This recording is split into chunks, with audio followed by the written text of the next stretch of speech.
from the institute. They actually taught us how to build a company from day one. If you're not able to go through the program and use it to, let's say, well, literally accelerate your processes, if you're not ready to have professional level conversations and run, let's say, a structured sales process, then it's probably too early. It's probably not the right fit. We entered the program with a Japanese kabushiki gaisha, or KK entity, and that was really the wrong structure to take full advantage of the Alchemist program. So one tips, go to the accelerators who actually will drop people in the process, because that will give you pressure to focus on the programs. Because it's not about getting nice, it's not getting comfortable, it's getting pressures from the program that push you forward. Purpose of an accelerator is to hone your pitch, to really craft your narrative in a cohesive way. So the downside of these programs, there are diverse coaches, and I got a lot of conflicting advice. A lot of people would say, do this, and then the next coach would say almost the complete opposite. 90% of my memory of the program was redoing the pitch over and over and over again. You cannot build a startup by yourself. That's absolutely not possible. You have to have a co-founder. You want to be recognized as like a famous graduate from a famous accelerator. So, well, the name, of course, is a very big influence. You're evaluating an accelerator. I think the top criteria are the alumni network, the coaches, essentially the database that they create of extremely valuable contacts and potential to give you referrals. One of the important things to mention there is you shouldn't choose an accelerator program just because it's so popular or it has a huge brand or something like this. One of the important criteria there is like, does this accelerator program has a good roots in your local region? So are they using the local resources and local network?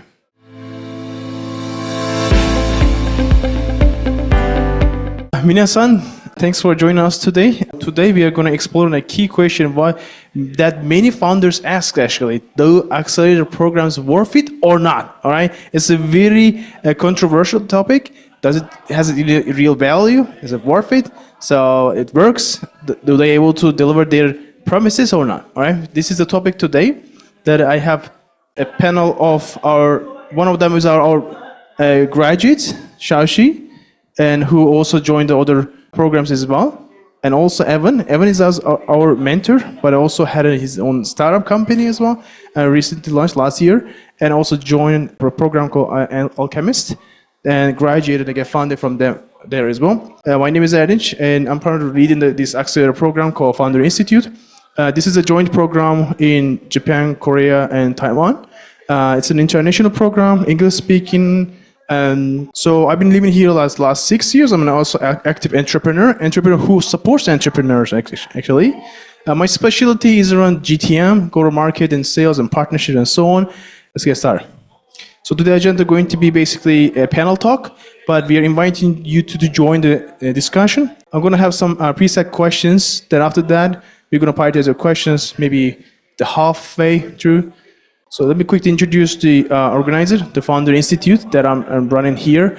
FI is the world's largest early stage accelerator program across 200 cities and 100 countries in the world. We have a portfolio of 8,000 startup companies. It's originally born in the US, in Silicon Valley, but we brought FI to Japan last 3 years ago. So this is how FI works. We have 35,000 mentors across the world. Also, we have a program for aspiring investors to launch funds.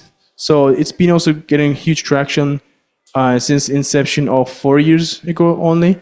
We have launched 600 funds who get commitment $1.5 billion in commitments so far. It's called VC Lab, is by Decile Group, which is the sibling company of the FI. So these are our proud mentors. We have actually already exceeded 200 mentors in Japan. Most mentors are experienced entrepreneurs, mostly bilinguals, and half local Japanese nationals and other half foreigners, locals, and so on. If you're also looking for more mentors to expand our mentor pool, partners, obviously Venture Cafe is one of the best supporters since the beginning of this program here. I really appreciate it that they believe us, the supporters. Okay, with that being said, I'm going to introduce our speakers. All right. Thanks, Erdinch, and thank you, everybody. I've spent most of my career in Japan, and now half of my life. 22 years ago, I first came here. So that tells you how old I am. During that process, I've started now 4 startups, co-founded 4 startups. And I counted the other day, I've helped 6 scale-up companies to enter the Japanese market. So when I first came to Japan, it was with a marketing idea. I'm from Canada. I was marketing Canadian seafood. That led to creating a marketing agency and then doing a bunch of SaaS spin-offs off that and kind of specializing in ad tech and martech and bringing those type of solutions to the Japanese market. I had the ability to go, really the opportunity to go to Silicon Valley and startup hubs like Tel Aviv and learn from some really, really good mentors. And then I tried to take that methodology that I'd learned by going through their sales and marketing training and apply it to the Japanese market and hybridize it in a way that was meaningful for the Japanese market. One of the first things I had to do was take the sales cycles that Silicon Valley is used to and slow those down to about quarter speed so that they would work in this market and go through the Nemawashi and Ringisho, stakeholder alignment process. I feel like I've developed a good playbook for the Japanese market, and I'm always very eager to share that. So if anybody has any questions about how I've run go-to-market, sales and marketing strategies in Japan, please don't hesitate to ask. I'm always really eager to share. So a year ago, I helped to co-found Cohort, and I am the CRO, or Chief Revenue Officer. So I oversee sales and marketing combined functions. And we are an early stage startup. What we do is help try to solve the per hour productivity issue. People who've been in Japan for a while probably know that Japan is kind of suffering from a lot of legacy systems that were designed around rules-based process management. That worked great in the industrial age when overall cycles were slower and there were a lot of people to do a lot of these, let's say, kind of manual tasks. That's no longer the case. There are no longer enough people. The working population is declining, and business cycles have sped up. Really, in the information age, people need to move faster and move more efficiently. We started trying to solve this problem for Japan, and then we found that it exists globally across supply chain and retail. So we're now trying to solve this problem using agentic AI, what we call decision intelligence agents, for retail supply chain, both in Japan and globally. Thank you, Evan. How about Xiaoxi? Hi, I'm Xiaoxi from IWG. So the reason why I'm here, because everyone can actually know, I'm a frequent Accelerator attenders. I graduated from Founder Institute since last August. I entered Japan and graduate successfully get invest in this year, January this year. And our company, AWG, focus on medical AI. So I work in medical AI since 2017, where I work for the companies and building the hospitals. And we start our own journey about 3 years and a half ago. So we focus on using AI technology to rebuild the entire workflow within the clinics, which they are still using CDM fax today, which is amazing. And I attend a lot of accelerators, Founder Institute, enters, even some JETRO program. The first accelerator I actually attend was here in CIC with the JETRO and CIC and also Mass Challenge in Boston.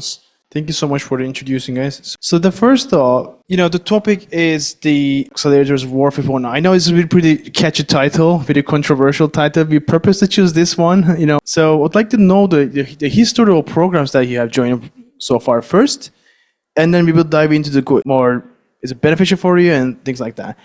Let's go with rolling style, run style. Evan, so have you ever joined another Accelerator program? Yeah, so a bit more background. Kimaro, we just went through the Alchemist Accelerator program, which was the inaugural program in Japan. So we are proud graduates of Class 1. That was personally my first time to go through an accelerator.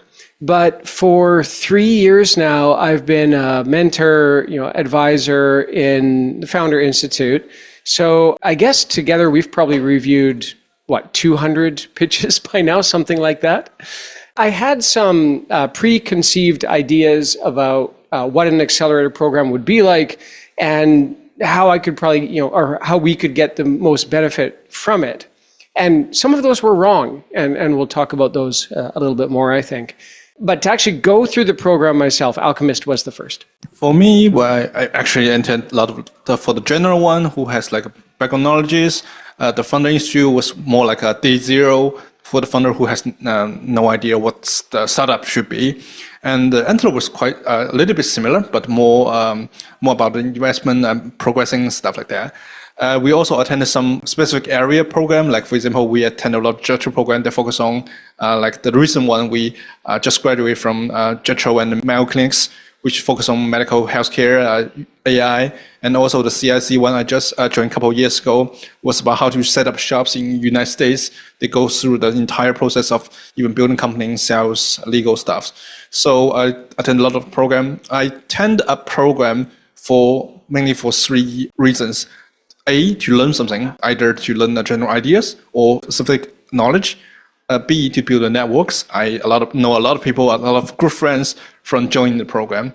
And the C, well, actually, I want to being criticized by others because like when you do your own startups, you feel like you're in control, like you know everything.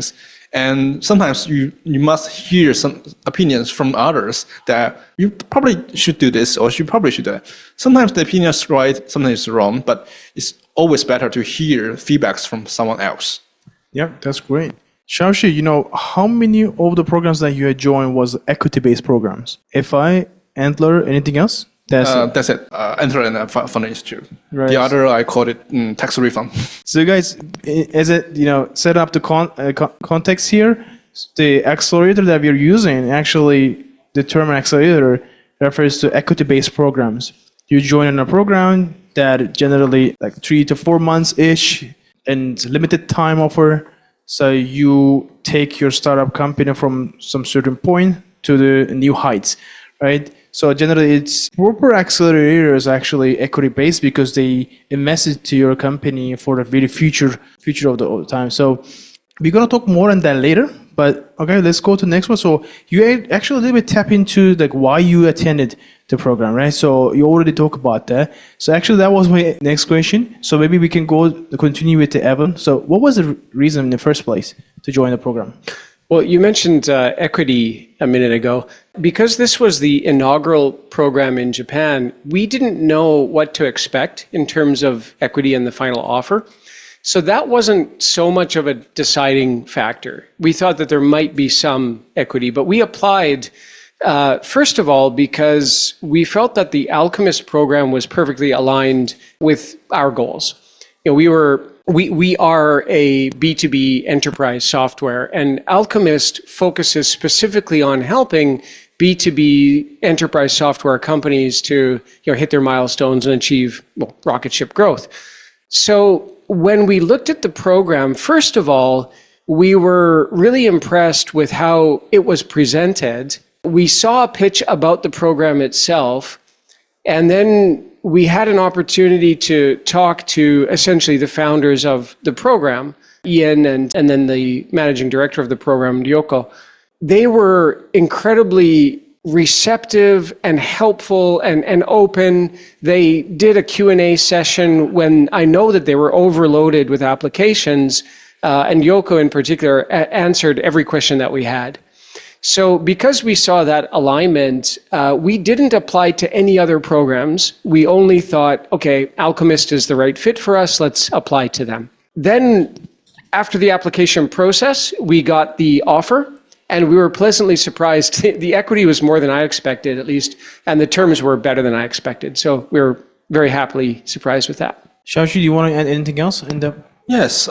So we doesn't join the program because of the equity and the stuff, but it's always nice to have. But I think the one experience that I want to share was the reason that I joined the program. For example, the CIC one I joined right here, is about to taught us to build how to build a business in United States. And the program was excellent, one of the best programs we ever attend.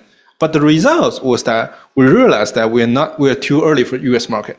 And we decided, okay, we learned a lot, But the result is we're not going to build a company in US just yet. So that was like a very interesting turns.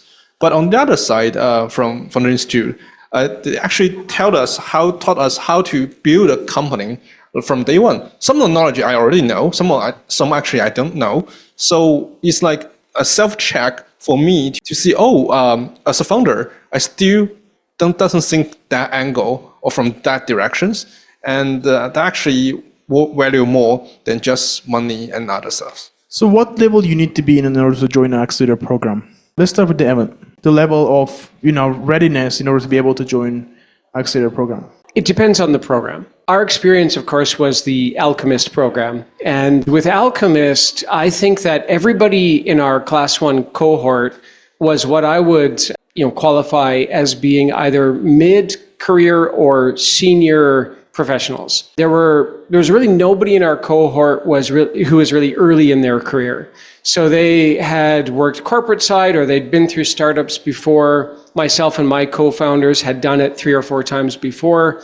And so we were all quite, I would say, experienced. And that's probably the right fit for Alchemist, which again is a B2B focused startup. If you're not able to go through the program and use it to, let's say, literally accelerate your processes, if you're not ready to have professional level conversations and run, let's say, a structured sales process, then it's probably too early. It's probably not the right fit. Whereas FI, I think, is much better for first-time founders or people who maybe haven't had quite that career, like let's say early to mid-level experience. So for your case, what level needed to be able to join? Yeah, actually about the FI, I think FI will do a very good job that none other accelerator do, was you actually divided founders into different groups, like the starter one and also the tracking ones. The tracking one with the more experience or more tractions, and the starter one was like basic ideas, right? So sometimes like I join other programs, I actually witness very like first-time founders and all very experienced founders, and the programmer try to balance the experience between that and doesn't really work out. But separating those groups actually it is good to see. Okay, when I joined the FI, actually I was in tracking groups, right? So my peers, my group members, are all more experienced guys. So when we talk to the things, people has the common problem, common benefit that we can share. We encounter this problem. Oh, I have experience in this, on that. This problem will not appear unless you go to that level. If you're only a first like beginners, you have to solve some elementary problem. You're not there yet. So we kind of like separate that. Maybe I should a little bit introduce more about our program here because it's kind of like necessary. So positioning ourselves as the earliest, what that means actually, you don't even have to be a full-time on your startup company yet. That's one of the main criteria. You don't even need an incorporation. No company, nothing. Just an idea is okay to be apply. But we have a selection process, which actually natural because we want to work with the most motivated people. So, and there is a payment there, right? This is one of the most asked questions actually. So it's around like $600. It's dependent on the country the program's in. Actually, adjusted their local economy. So if we are in a course, we are not a course at all, we would Accelerator 1 enrollment, right? So we only choose a 10 to 20%. We have to choose the people who is really motivated, and that money actually gives a small obstacle that we can see the people who's really motivated to get into the program, and it's refundable, by the way, first 2 weeks at least. But it's an equity-based program. If you approach it at the end, we sign an agreement together with you, 2.5% equity, that gives us a future rise of future investment. So actually, it's a delayed process of making investment. So a bit different product in the market, but it's still very, very early stage focused. But people who with idea that is significant progress also sometimes join us. A bit different model than others. So we don't provide an investment term during the program, but we sign an agreement that we would do in the future that gives a reserved right, 2.5%. Let me jump in on that for a sec. I actually get asked that a lot because I'm a mentor at the Founder Institute. A lot of early stage entrepreneurs ask me, is the program fee worth it? And My answer is always that, yeah, we do our best to make it worth it. So when we give coaching feedback, the pitch advice, I certainly do my best to make it good advice. Do you remember the advice I gave on your pitch? Yeah, because you mentioned about the mobile version, right? So we talked about. Yeah. I think I maybe talked about the story of going to my dentist, and he's still using Windows XP. Exactly. So maybe you have to skip from desktop to tablet, right? Yeah. Yeah, I mean, the coaches, like the advisors, bring a lot of real world experience and a lot of background to it. And I personally continued on as a mentor in FI for 3 years because I learned so much from the other coaches. And so my coaching gets better because of the other people in that network. And, you had the, 200 advisors and mentors up on that initial screen. That's a really good network. Like, if you guys, dive in and look at the mentor page on the website, you can see it's a way to access a very strong network of mentors from a very diverse background. So absolutely, I think FI's program fee is worth it. But on that point, all of these accelerator programs charge some kind of program fee. They have to cover their operating costs. And so in our case, there was an equity investment, and then they took a percentage of that, or a portion of that, for their program management fee. And I think Antler is the same, right? And also, similar to FI, Antler has a stepped program, doesn't it? Like, you don't know how much equity you'll get until you hit certain milestones. Is that correct? It's more like do the pre-seed investments, and they help you all the way to get your seed investments, and they will do the follow investment during the seed and later stages. So it's more like this. But in the process, they will hold your hands and help you to get attention to, because they have global networks, they will bring their friend, like investors, partners from the global networks to see, and they actually evaluate the startup on the same level or same category. So there's no difference from a startup from Japan. They evaluate it at the same levels. All right. So any startup founders here would like to a little bit tap into the difficulties that you guys face in the programs. You can be brutally honest with me. They could say anything about our program, right? So I would like to face with the real feedbacks here. That's why we welcome you here, right? Starting from Evan. So what are the difficulties that you have faced in the Alchemist program? Well, for us, it was class 1. And so, there were difficulties on both sides, both the cohort members and then, the Alchemist management team. They were still, finding the correct fit and procedures and how everything should be structured. And the biggest problem that we had is that we entered the program with a Japanese kabushiki gaisha, or KK entity, and that was really the wrong structure to take full advantage of the Alchemist program, because it's a 3-month Japan program followed by a 6-month US program. And so the intention is to really help Japanese startups to go global. And so the initial investment, it was really structured better with a Delaware C Corp. And so after getting accepted into the program and starting in week 1, we realized we had to create a C Corp. Now, fortunately, in the US, creating the Delaware C Corp entity, the necessary bank account, getting legal counsel, the entire process took about 1/20th of the time it took to do that in Japan. When we first created the Japanese corporation, that was a several-month process. We did everything in 10 days, created the necessary entity, created, the necessary bank accounts, and received the equity investment from Alchemist in about 10 business days. So kudos to the US for using digital technology to actually get things done. Hint, hint, Japan, catch up. But it was hard because we got into the program, but then we couldn't actually receive the equity. And so we couldn't start executing. We couldn't actually run the next dev cycle that we needed to do and things like that. And we were delayed. It took some time to get all of that in place. That wasn't the fault of Alchemist, but it was a good learning that the Alchemist team learned through that process, that they should recommend that their cohort members have the C Corp. Really, it is the preferred entity. And kind of a footnote on that is, as we've been doing our fundraising and talking to Japanese VCs, we haven't found any that wanted us to have the KK, the Japanese entity. All Japanese VCs that we've talked to have been comfortable with the Delaware C Corp. and they understand that we're going, expanding globally, it makes sense. So initially we created the KK to make Japanese VCs more comfortable with the investment. It turned out it wasn't necessary. Okay, difficulties, Xiaoxi.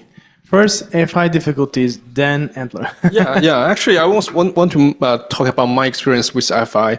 The first day, the first event I attend, you guys asked me to do like a 1-minute pitch.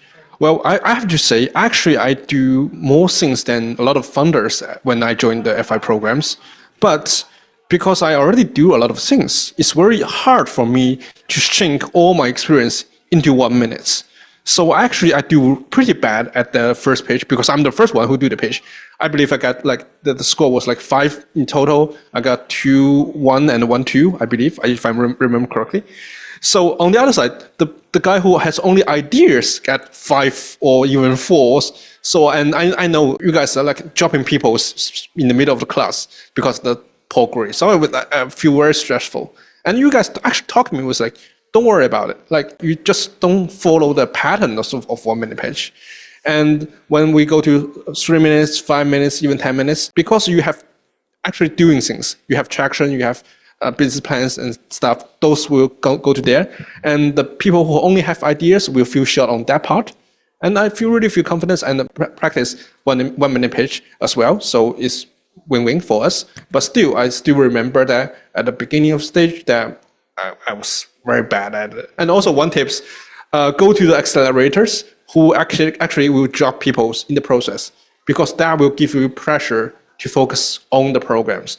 Because it's not about getting nice, it's not getting comfortable, it's getting pressures from the program that push you forward always. Yeah, I should have mentioned this. We have a dropout system. Around 70% of the people who enroll the program cannot make it. That's by design. It's worth to mention that our program has. Do the current programs you guys have dropout system like Enter? Yes or no? Yes, I believe about 70 people actually join the Enter program. Only 7 get like selected, so something like similar to that. Alchemist, and one reason why we chose the program, has a very good system of vetting startups that apply. It's a very diverse team, a global team, that evaluates the startup idea and understands, let's say, market movements, market evolutions, and where that startup is going to fit into the ecosystem better than the founders often do themselves. That was my experience.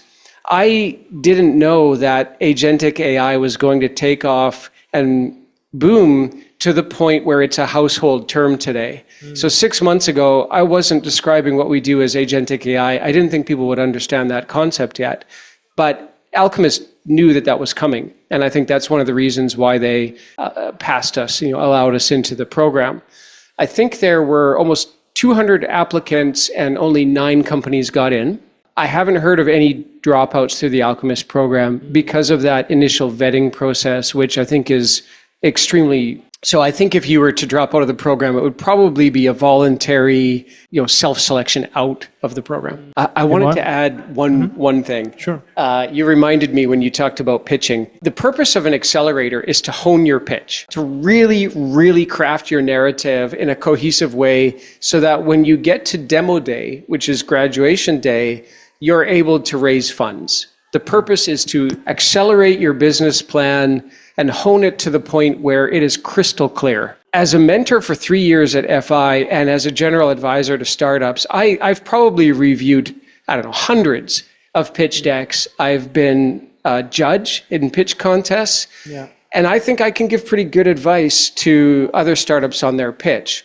And I found it impossible to do for myself. Right. I could not get our pitch correct. And I had to revise that thing. I lost count at like 150 revisions. And it was really frustrating because I just could not get a clear narrative because I was too close to it. And also, and this is a bit of the downside of these programs, there are diverse coaches and I got a lot of conflicting advice. A lot of people would say, do this. And then the next coach would say almost the complete opposite. But that was a very, very fine calibration process to get the narrative exactly, precisely clear for a very wide audience. Because I was the one who delivered the pitch out of our team, out of our 3 co-founders, for me, that is about 90% of my memory of the program, was redoing the pitch over and over and over again. And then you have to deliver it in a time window. In Alchemist, it was 4 minutes, precisely. You cannot go over. And there's simultaneous translation, so you can't change the script. You have to remember it exactly. I haven't done so much rehearsal since I was in junior high school drama club. But it really did get, I think, a finely crafted pitch, which so far has been relating pretty well. People understand the narrative pretty well now. Yeah, so some funders thinks that they always come to us in our program and they ask like, is it all about the pitch, right? Actually, it's not, because the pitch makes you like work on the each most important items of your company that needs to be developed and proven, right? So validation. So each slide actually needs to communicate very well. So it gives a really good signal to the investor that you really understand what you're doing in each slide. Let's say if it is a problem slide, did you nail down your problem slide or not? Or what is the product? So if there is no product here, what you gonna put it there, right? So an entire narrative, storyline. Did you really understand what your customer's problem are? Did you really understand the solution, what could be, and things like that? So this question comes to us a lot, so it was a good point to tap into. And one more thing is like FI has a 3 type of pitch, which is 1 minute pitch, which is very challenging. It's everybody fails. Like by default, I still cannot get it done my own pitch. Yeah, you're right. I would definitely join an FI by myself right now after having a ton of experiences, right? But still would definitely join. It's not the same as, it's just like a sterilized environment. A doctor, if you're a doctor, you would go to doctor if you're sick, because that person, even though in the same specialist, you would still someone else needs to check into you, right? So we have 1 minute pitch and 3 minutes pitch with slides. So 1 minute pitch don't have any slide. So you need to convey entire meaning without any slide, without anything, and you need to get yes. So do you know how hard it is, like making the sales without showing any material? Like try to sell this ginger ale without showing it, just verbally. It's hard. It is really hard. But that's by design. We want you to fail on the stage, so you can get the stress out. You can see what you need to improve it. And also in the 5 minute pitch with slides also we have, right? How much money you actually need in order to grow the business, right? I think that's never so enough. How did you both decided how much you need in equity, and how did you basically knew that this would be enough, or what did you do when you noticed that, oh, it's not enough? Good one, yeah. The more is the better. Like for the short answer, the long answer was like know your limits. Like if you want to start up, that means at least you are the expert in that particular industry for somehow. As experts, you must know like what's the basic cost of running such a business of something. So and then you will know like I can. Like at least for myself, I can have this month. I can get some money from bank for this month, and with some friends and families, I can get this. Or this is my baseline. Can last me for a year and a half or 2 years. So that was the baseline you run. In our case, it was a relatively complex matrix of looking at the offer, the terms that were provided, and really more than anything, the valuation cap, because that set, essentially the terms for the initial round. Now, it was an equity investment on a convertible note, so not a priced round, but the valuation cap essentially set expectations for the round. In our case, the equity was not enough to really do much more than cover the 3 months of the initial program. We structured it in such a way that we could give ourselves 9 months of runway using that, because we're in the situation where the 3 co-founders don't have to draw a salary from the startup. And this is a bit of an advice, maybe a tip, if you go through these programs, retain 6 minimum, preferably 9 or even up to 18 months of runway to keep the lights on. To keep your servers running, or if you're a hardware startup, keep whatever it is, developing the next widget. Because that increases your valuation from the perspective of your first round investors. So in our case, the equity it was never enough, but it was structured in such a way that it wouldn't harm subsequent rounds. It got us the ability to, focus on the 3 months of the Accelerator program and learn a lot from the coaching, to be able to participate in person during that period. But that was it, and that was the only expectation. We didn't consider it really a funding round in order we didn't have the expectation, and I don't think anybody should, that going to an accelerator is going to allow you to run your next dev cycles or get the product to the next level. The intention of an accelerator, I heard expressed best by, I think Gary Tan said this, for Y Combinator, we cover the cost of living for 3 months for the duration of the program. And that's it. And that should really be the only expectation. But they also give you the platform to launch into a big fundraising event on demo day. And then if you utilize the toolkit they provide well enough, you win, enough equity in the next round. And one thing that I want to add about the small things is that some accelerator, for example, Enter, they give you like small perks that you can use when you're in the residencies. So we got tons of AWS credit and tons of ChatGPT credits. So when we use the AWS and ChatGPT APIs, we don't have to pay at all. So we can run our software with very low cost. And that was one way to save money for startups. You have to know how to control your cost. Oh, I forgot. That was totally a deciding factor. I think we have already leveraged something like $30,000 worth of compute credits and different software programs.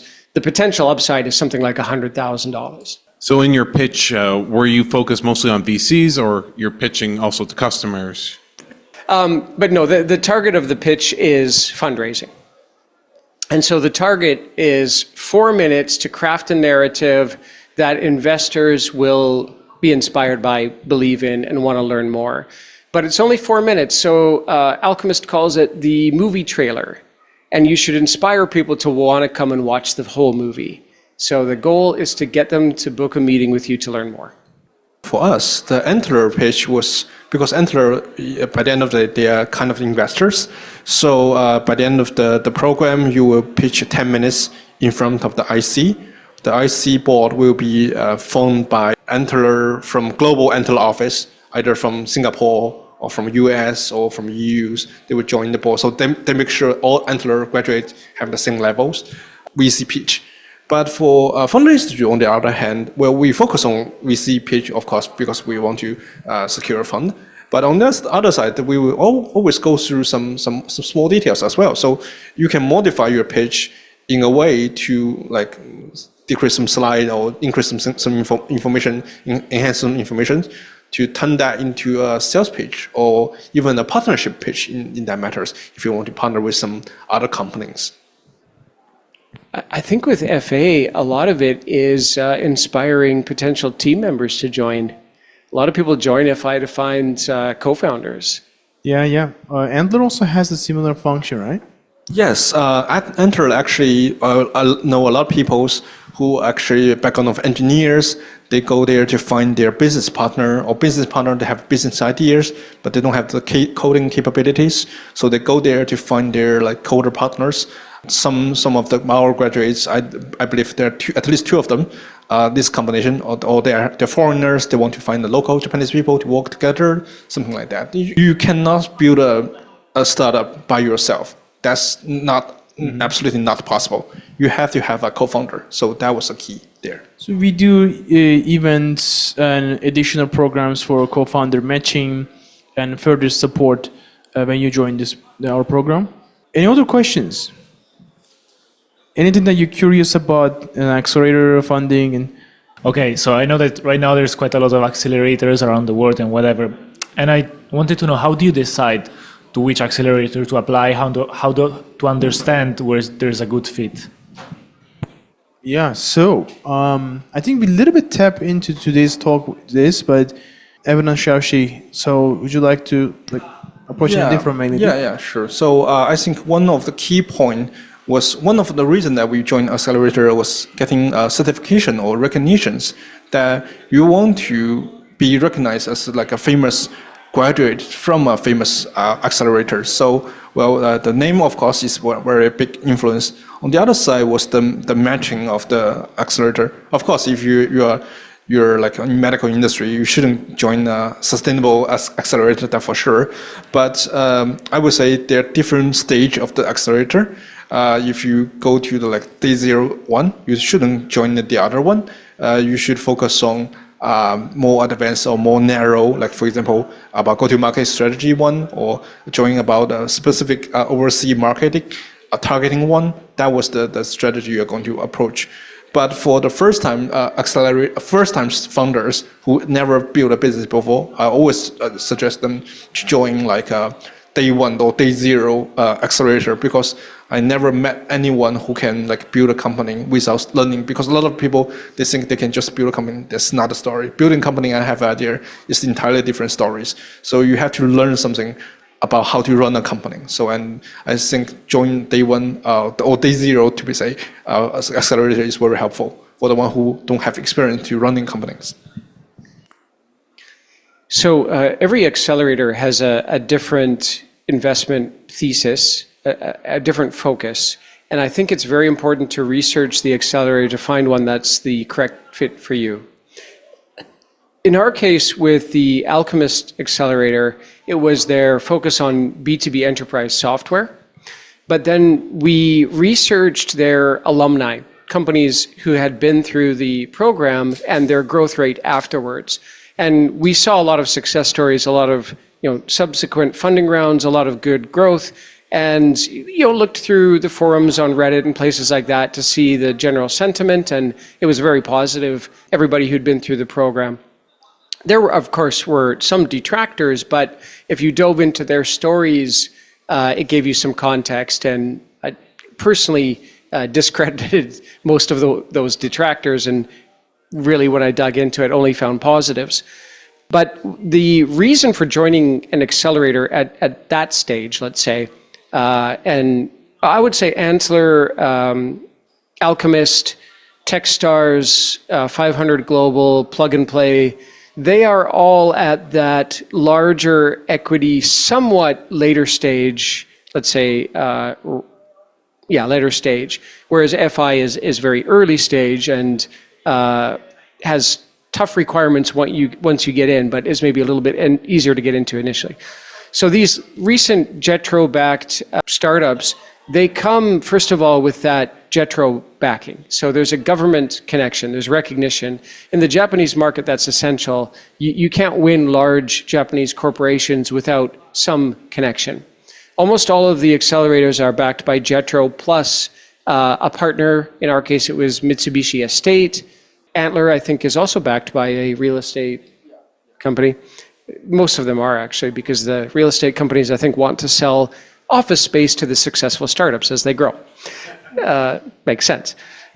But those connections are valuable. Mitsubishi, of course, is a massive corporation, and so we can ask for referrals here and there. JETRO can give us referrals here and there. It gives us a foothold into the Japanese market, as in our case, all 3 co-founders, although we've all lived in Japan for a long time, we're not native Japanese. And so it helps us overcome some of the foreign perception, right? So that was a deciding factor as well. And then when you're evaluating an accelerator, I think the top criteria are the alumni network, the coaches, essentially the database that they create of extremely valuable contacts and potential to give you referrals. And then, how much can they invest, and the perks. Everybody talks about, these perks, these credits that you get that they've negotiated with various partners. That's very valuable. And then finally, I think, like we did, look at the alumni, the graduates, and their trajectory after that. Did they get accelerated? You can see, their growth path afterwards and the success rate of the startups who go through one of these accelerators. And I think decide based on that. You might not be able to see in our portfolio easily because as the nature of our program is pretty early stage focus, like extremely early stage focus. But that's a good way of evaluating accelerators for sure. But one of the important thing to mention there is you shouldn't choose an accelerator program just because it's so popular or it has a huge brand or something like this. Because for example, Y Combinator is extremely popular today, but when something is getting so much popular, or if it is not that much easier to get inside of the program, actually, the acceptance becomes much more tighter and more. But in our case, it's also quite big and popular. But it's much more inclusive because we have programs across the world. And I think one of the important criteria there is like, does this accelerator program has a good roots in your local region? So are they using the local resources and local network and so on? That's very important. In our case, it's definitely global, but we're at the same time hyper-local. We're using all the resources here. And thanks for bringing up. So most of the programs there was like just brought up by corporates or government support. In our case, we didn't actually. We bring our own resources here because this is their partnership agreement, the FI partnership agreement to bring here. So they find out that would be a nice fit. So, and we've been training. So similar type of program actually, but internal program. It was so tough. We choose and run the program here. Everything is very much bootstrap at FI. So which also it helps you to be bootstrap and be resource efficient and get succeed by this way. That's why it's pretty useful. I'm curious about more of the day-to-day processes in the Accelerator program. So you guys talk about how you work on your pitch and all this other stuff, but you said it takes like 3 months. I mean, so what exactly do you like day-to-day? How much time do you spend with mentors? What type of activities do you do? I'm just curious about the actual... Entry was at the beginning week, you have to be there every day. Like they have like pitch preparation on the morning. And in person, right? Full time. Preparation about maybe 1 or 2 weeks, and then you do the checkout. So they have to vet you once to make sure you have if you are not passing the checkout, you're dropped. So every time, once you pass the checkout, you don't have to be there in person. And then they have events, and they will hold like weekly meetings to make sure that you are doing everything is correct. Alchemist was every day for the first week, and then about 3 times a week after that in person. Somewhat optional, and we attended with 2 out of 3 co-founders for pretty much all of the sessions. We traded off a little bit if there was a particular focus, more CEO focused or sales track focused for myself. And what that looked like was, a lot of pitch refinement, but also a lot of coaching on how to refine the go-to-market process, how to adjust our thinking to that of investors, and then how to start running the actual sales process. The Alchemist program comes with a CEO coach, an overall business coach, and a sales coach. Different tracks, different types of advice tailored to different go-to-market strategies and levels. And through the program, that the advice cumulatively builds in modules similar to like a university curriculum. All of it is learn and display your knowledge, similar to a university program where you've attended lectures, now show what you know. And some of those were sort of quiz or spot checks, like, okay, stand up, it's time for your 1-minute pitch. And then you get evaluated on that.